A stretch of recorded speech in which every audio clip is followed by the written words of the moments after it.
Welcome to SS TV 5 ప్రేక్షకులకు నమస్కారం. శ్రీ వెంకటేశ్వర దేవాలయంలో ఘనంగా శరణ్ నవరాత్రి ఉత్సవాలను ఆలయ నిర్వాహకులు సురేష్ గుప్తా దంపతులు ఘనంగా నిర్వహించారు. మెదక్ జిల్లా మండల కేంద్రమైన వెల్దుర్తిలోని శ్రీ వెంకటేశ్వర దేవాలయంలో శరణ్ నవరాత్రి ఉత్సవాల్లో భాగంగా శుక్రవారం మొదటి రోజు స్వామివారు భక్తులకు త్రిపుర సుందరి అలంకరణలో దర్శనమిచ్చారు. ఉదయం స్వామివారికి జలాభిషేకం, పాలాభిషేకంతో స్వామివారికి గిరీశ్వర్ శర్మ ఆధ్వర్యంలో ఘనంగా పూజలు నిర్వహిస్తున్నారు. శరణ్ నవరాత్రి ఉత్సవాల్లో భాగంగా 9 రోజుల పాటు స్వామివారి వివిధ రూపాలలో దర్శనమిస్తాడని మొదటి రోజు బాల త్రిపుర సుందరి అలంకరణలో భక్తులకు దర్శన భాగ్యాన్ని కల్పించడం జరిగిందని గిరీశ్వర్ శర్మ తెలిపారు. ఈ కార్యక్రమంలో మాజీ ఎంపీటీసీ, ప్రస్తుత ఆలయ నిర్వహణకర్త జగ్గా అశోక్ గౌడ్ ఉన్నారు.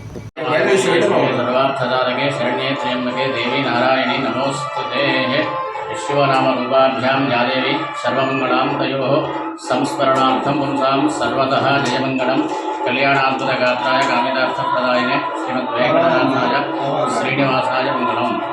మండల కేంద్రమైనటువంటి యొక్క వెల్దుర్తి గ్రామంలో దేవి శరన్నవరాత్రి ఉత్సవ సందర్భంగా శ్రీ వెంకటేశ్వర స్వామి దేవాలయంలో శరన్నవరాత్రి ఉత్సవాలు అత్యంత వైభవపేతంగా ప్రారంభమైనాయి.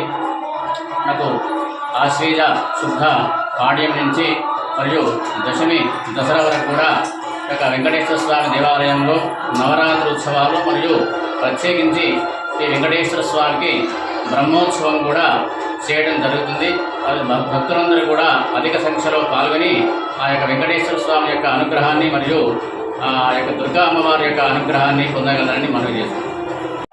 శ్రీ వెంకటేశ్వర స్వామి దేవాలయం వెల్దుర్తిలో దేవి శరన్నవరాత్రి ఉత్సవాలు మరియు మన కలియుగ వైకుంఠమైన శ్రీ వెంకటేశ్వర స్వామి వారికి తిరుపతిలో ఎలా జరుగుతాయో మన వెంకటేశ్వర స్వామి గుడిలో ఇట్లా ప్రతి నిత్యము పంచామృతాలతో అభిషేకము, సాయంత్రము పూజా కార్యక్రమాలు మన వెంకటేశ్వర స్వామిలో జరుగుతున్నాయి. కాబట్టి భక్తులందరూ అధిక సంఖ్యలో పాల్గొని మన స్వామివారి కృపకు పాత్రలు కావాలని మనస్ఫూర్తిగా కోరుకుంటున్నాను. మరియు అందరూ ఆరోగ్యాలతో సుభిక్షంగా ఉండాలని ఆ వేడుకొండల వారిని ప్రార్థిస్తున్నాను.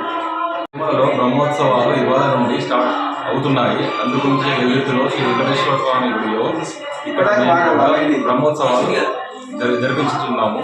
ప్రజలు భక్తిభావం పెంపొందించుకొని అందరూ గుడికి రావాలి, దేవుని పూజకి పాత్రలు కాగలరు.